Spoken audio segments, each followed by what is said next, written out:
नमस्कार, आप सभी का स्वागत है और आप देख रहे हैं दूरदर्शी समाचार।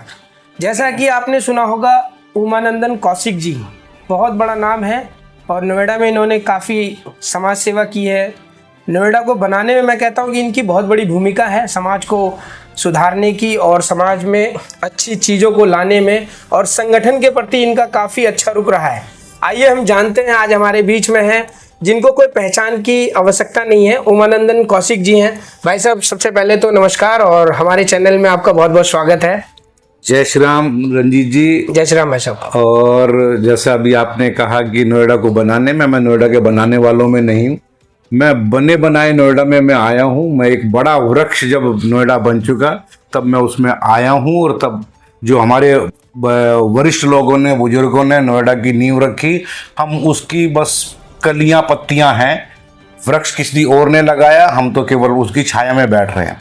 रहा संगठन का काम कि संगठन का जो जिम्मेदारी बड़ा संगठन देता है, हम एक कार्यकर्ता होने के नाते उस काम को करते हैं।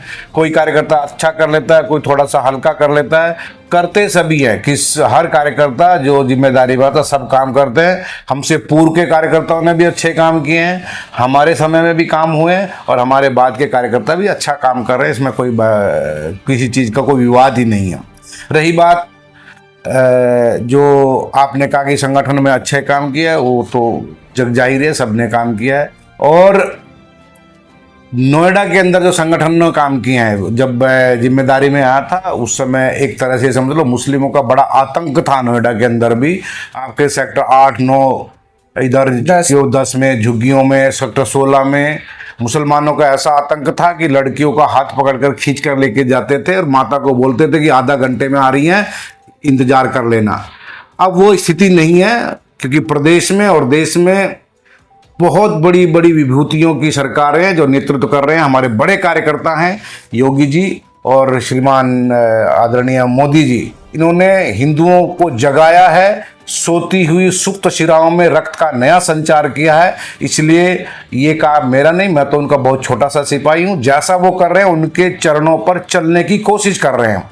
योगी जी के समय में आपने देखा कि आपका गंगोत्री यमुनोत्री से और बैजनाथ पर्यंत कावड़ जाती हैं, और उनको सुरक्षा देने का, उत्तर प्रदेश में बिल्कुल आतंक फ्री माहौल बनाने का इस तरह की योजना योगी जी ने बनाई है। और योगी जी के समय में इतना सुधार हुआ है कि आप 10 किलो सोना पहन के भी अगर रात को निकलेंगे तो आप जो का तो पहुंचेंगे। अगर किसी ने आपको छूने की कोशिश भी की है तो अगले दिन या तो वो ऊपर मिलेगा या वो सलाखों के पीछे मिलेगा। ये कोई हिम्मत नहीं कर रहा है। रोजाना 10-12 एनकाउंटर हो रहे हैं, लंगड़ा अभियान चल रहा है। छोटी सी गलती करो तो अपने घर में लंगड़ा होके बैठो। ये योगी जी की बिल्कुल जीरो टॉलरेंस की नीति है। इसलिए देश में और प्रदेश में कहीं पे भी इस तरह के आतंक और इस तरह के दुराचार, इस तरह के अत्याचार अब नहीं है और ना होने की संभावना है।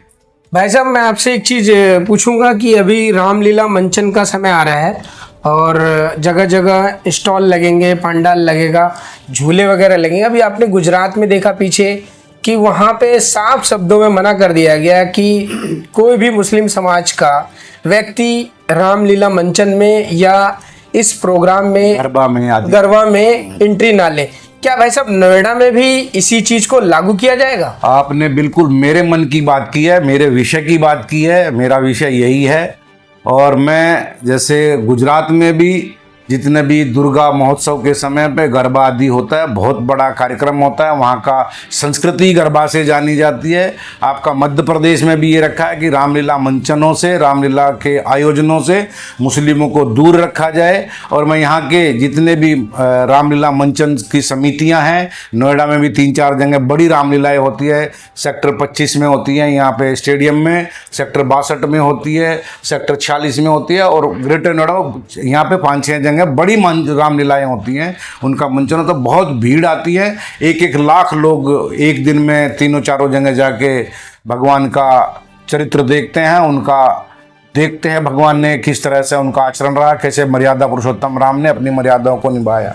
उन मर्यादाओं में अगर कोई इस मानसिकता से जाके कि हमारे व्रतियों को, उनके व्रत को भंग करें, और उनमें वहाँ पे थूक जिहाद, मूत जिहाद, इस तरह के कार्यक्रम करेंगे तो मैं समझता हूँ वहाँ पे एंट्री नहीं होनी चाहिए। और मैं इस मंच से, आपके माध्यम से सभी रामलीला मंचन समितियों से निवेदन करना चाहूँगा कि वहाँ पे मुस्लिमों की एंट्री बंद हो, भले ही वो झूले वाले हों, चाहे वो स्टॉल लगा रहे हों, चाहे वहाँ पे वॉलंटियर के नाम पे हो, चाहे वो वहाँ पे कोई खाने का लगा रहे हों, चाहे वहाँ पे उन्होंने वो जो और अन्य पार्क बना देते हैं, उनका मंचन टेंट आदि सबको मना करना चाहिए। एक बार मना करोगे अगली बार से वे नहीं आएंगे। हो सकता है अबकी बार आपको 10, 20, 50 हज़ार, लाख रुपए का नुकसान हो जाए, क्योंकि आप हिंदू अपने किसी व्यवस्था में रखोगे और उनके पास में उस तरह की व्यवस्था नहीं है। तो एक बार की आपको हो सकता है मुसीबतों में और किसी तरह की कठिनाई का सामना करना पड़े, अगली बार से ठीक हो जाएगा। मेरा आपके माध्यम से तीनों चारों मंचन समितियों से निवेदन है कि वो अपने कार्यक्रमों में मुसलमान की एंट्री को बंद करें। और ये माध्यम आपका बहुत अच्छा है, आपने मेरे मन की बात की है, मैं उसको आपके माध्यम से उन तक पहुंचाना चाहूँगा। भाई साहब, मेरा भी एक सवाल है। अभी नेपाल में आप देख रहे हैं क्या स्थिति है, भाई साहब आप इसके बारे में क्या कहना चाहेंगे? देखिए, जब से राजशाही नेपाल में ख़त्म हुई है तब से वहाँ वामपंथियों की, मार्क्सवादियों की सरकारें आई हैं और पिछले 17 साल में 13 वहाँ पे प्रधानमंत्री हुए हैं। और 13 प्रधानमंत्री, ये समझ लो कि एक साल का, 1.5 साल का उनका कार्यकाल रहा है। कोई तो 6 महीने में ही चले गए हैं। तो ऐसे में जब तक वहाँ पे कोई स्थिर सरकार देने की स्थिति में नहीं होंगे तो वहाँ पे यही व्यवस्था रहेगी, यही हाल होगा। और ये हुआ बहुत गलत है, एक मानवता के प्रति बहुत गलत हुआ है। लेकिन क्योंकि एक स्प्रिंग को आप कितनी देर तक दबा के रखेंगे, जैसे ही उसको छोड़ेंगे तो द्रुत गति से ऊपर जाएगा। इसलिए वहाँ के समाज में थक चुका था, उनके अत्याचार और भ्रष्टाचार को देखकर थक चुका था। जो वहाँ पे नेपोटिज्म की बात है, जो वहाँ के राजनीतिकों के बच्चे थे वो सब तरह के ऐश कर रहे थे, अय्यासियाँ कर रहे थे, और एक सामान्य व्यक्ति दबा जा रहा था। उनके घर में खाने की व्यवस्था नहीं थी।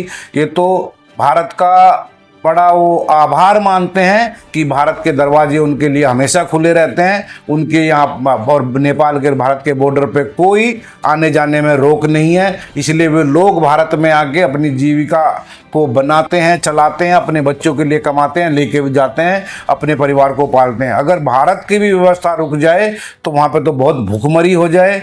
इसलिए उन्होंने सोचा कि इस व्यवस्था को अगर बदलना है तो उखाड़ कर फेंकना पड़ेगा। मैं इसके विरोध में हूँ, इस हत्याओं के, इस तरह के कृत्य के विरोध में हूँ, लेकिन ये मजबूरी थी। अब मैं समझता हूँ कि वहाँ पे कोई हिंदूवादी सरकार आएगी, हिंदू मान मर्यादाओं को, हिंदू मान बिंदुओं की रक्षा के लिए आएगी, हिंदू राष्ट्र का पुनः वहाँ पे स्थापना होगी। अब जो सरकार आएगी वो शायद अच्छी आएगी, नहीं अच्छी आएगी तो शायद उनका भी वही हश्र होगा जो पिछली सरकारों का हुआ है। दौड़ा दौड़ा के घर में पूर्व प्रधानमंत्री की पत्नी को मार दिया गया।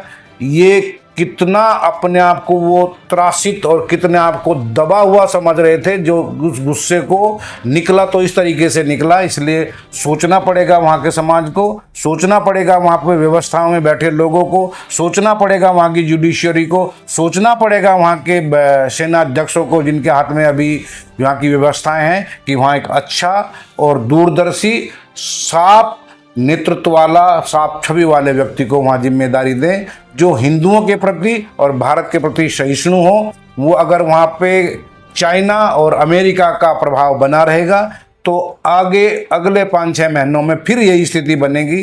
वहाँ पे भारतीय मानसिकता के, हिंदू मानसिकता के लोग हैं, इसलिए उसी मानसिकता के लोग अगर सत्ता में आए, क्योंकि वो राजशाही परिवारों से द्वारा संचालित व्यवस्था थी, वो उसी व्यवस्था में विश्वास करने वाले लोग हैं। लेकिन वो भी अगर वहाँ पे इस तरह का लोकतंत्र भी आता तो उसमें कोई बुराई नहीं है, लोकतंत्र भी आए, लेकिन हिंदू मानसिकता वाले लोगों की आए, तभी वहाँ पे शांति बनेगी। भाई साहब, मेरा एक अहम सवाल है।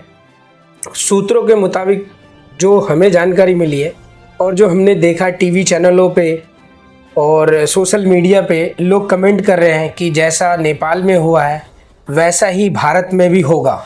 क्या भाई साहब जांच एजेंसियां इन लोगों पे कार्रवाई करेगी, जो हमारी भारत की एजेंसियां हैं? देखिए, जो इस तरह की बात कर रहे हैं वो भारत की पृष्ठभूमि से परिचित नहीं है।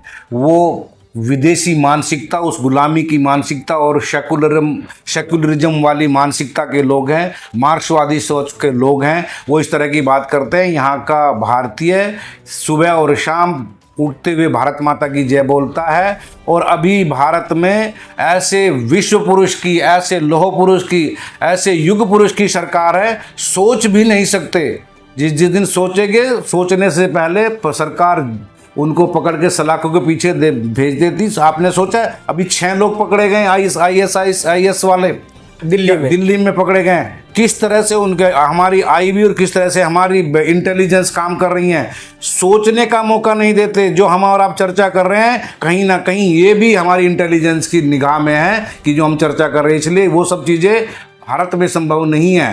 भारत बहुत जागृत देश है, और क्योंकि यहाँ का प्रत्येक नागरिक भारत माता के प्रति समर्पित है, अपनी जान देने के लिए तैयार। और जो सरकारें हैं अभी वर्तमान में, वो भारत माता के लिए मरने और मारने वाली सरकारें हैं, इसलिए सोच भी नहीं सकते। कुछ लोग चलाते हैं वोट जिहाद, लूट जिहाद, ये सब जो चलाते हैं, ये सब जॉर्ज सोरोस जैसे लोगों से ये वहाँ से पोषित है, और उनके द्वारा ही इनकी योजना बना करके। लेकिन आपने देख लिया कि दौड़ा दौड़ा के मारते हैं लोग। बिहार में अभी किसी ने बोला था कि यहाँ पे भी यही होगा, तेजस्वी यादव ने भी बोला कि हम बिहार का बॉर्डर और नेपाल का बॉर्डर दूर नहीं, यहाँ पे भी हो सकता है। एक बार सोच के तो देखे, घर में घुस के मारेंगे। जो स्थिति वहाँ के लोगों की है, वो तेजस्वी यादव की स्थिति होगी। कितने क्या कर सकते हैं तेजस्वी।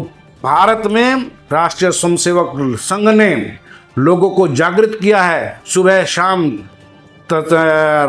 पार्कों में जाके नमस्ते सदा वत्सले मातृभूमि का जो गायन करते हैं, वे लोग भारत माता को इस तरह की स्थिति में लाने से आने नहीं देंगे, मर जाएंगे, लेकिन ये सोचने तक भी नहीं देंगे। इसलिए ये दिवा स्वप्न जो लोग देख रहे हैं, वो अपना स्वप्न को दिवा स्वप्न की तरह ही छोड़ दें।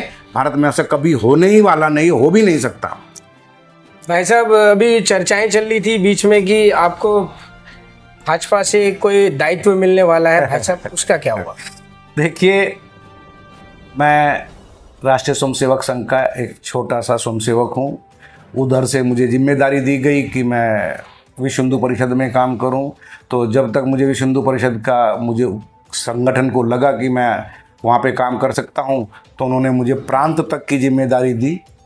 संगठन को लगा कि अब इनको बीजेपी में भेजना चाहिए, तो उन्होंने मुझे बीजेपी के लिए आदेश दिया कि बीजेपी में काम करो। बीजेपी में मैंने जो मुझे जिम्मेदारी देंगे, एक छोटे से सिपाही के नाते जो मुझे वो काम देंगे, मुझे अगर वो मंडल का और बूथ लेवल का भी काम देंगे, मैं कार्यकर्ता होने के नाते बूथ लेवल पे भी उसी तन्मयता के साथ में काम करूँगा, उसी हिसाब से काम करूँगा जिस तरीके से मैं एक छोटा कार्यकर्ता हूँ। अगर मुझे कोई बड़ी जिम्मेदारी दे तो वो मेरा सौभाग्य रहेगा, लेकिन अगर मैं बूथ का भी कार्य मुझे देंगे तो वो मेरे लिए गर्व की और गौरव की बात है कि मैं अपने उस बड़े संगठन में, जो देश की नीतियाँ और रीतियाँ जहाँ पे बनती हैं, वहाँ पे जाके उस संगठन के कार्यकर्ता के रूप में काम करूँ। वो बड़े संगठन का काम है, वो मेरा काम नहीं है। वो सोचेंगे क्या होगा। जब कोई ऐसी योजना आएगी तो आप लोगों के सामने कुछ होगा। भाई साहब, मेरा आखिरी सवाल है, आपने नोएडा में काफ़ी अच्छा कार्य किया और समाज को लेके चले, और समाज में जो असामाजिक तत्व है उनके खिलाफ आपने आवाज़ उठाई। क्या भाई साहब ये निरंतर चलता रहेगा या इसे आप पूर्ण विराम दे देंगे? नहीं, समाज के काम के लिए हम निकले हैं, और समाज के काम के लिए तो निरंतरता बनी रहेगी। अगर मैं बीजेपी में काम करूं, अगर मैं संघ में काम करूं, अगर मैं भारतीय जनता पार्टी के किसी अन्य छोटे जो दूसरे उनके आयाम हैं उनमें काम करूं, या मैं विश्व हिंदू परिषद में काम करूं, या धर्म जागरण में, जो भी काम है, काम तो समाज का है, चाहे विश्व हिंदू परिषद का काम करें, चाहिए मूल संगठनों का काम करें, तो वो निरंतरता तो बनी रहेगी। और स्वयंसेवक कभी ना बूढ़ा होता, ना पुराना होता, ना ये कहता कभी कि मैं स्वयंसेवक था। स्वयंसेवक तो आजन्म का एक संकल्प लेता है, एक शपथ लेता है, जब तक जैसे जैसे मेरा जीवन आएगा, अगले जीवन में भी, हे भारत माता, मैं आपके लिए काम करूं, मैं अब हिंदुओं को संगठित रखने के लिए काम करूं। वो संकल्प, वो व्रत संकल्प लेते हैं। जहाँ पे भी स्वयंसेवक रहेगा, वो भारत माता के लिए और धर्म के लिए काम करेगा। चाहे वो जो भी उनको मंजिल मिले, तो ये निरंतरता तो रुकने वाली नहीं थी। वो तो ये मैं समझता हूँ इसमें हम इसको और ज़्यादा गियर अप करने की बात है, इसमें ज़्यादा ग्रीस लगाने की, स्पीड बढ़ाने की बात है। और आपने अब समय निकाला और हमारे पास में आए, आपका बहुत बहुत धन्यवाद। बहुत बहुत धन्यवाद भाई साहब, आपने अपना कीमती समय दिया। तो आप सुन रहे थे, हमारे बीच थे उमानंदन कौशिक जी, जो पूर्व में विभाग मंत्री रह चुके हैं विश्व हिंदू परिषद में, और इन्होंने काफ़ी समाज के लिए कार्य किया है।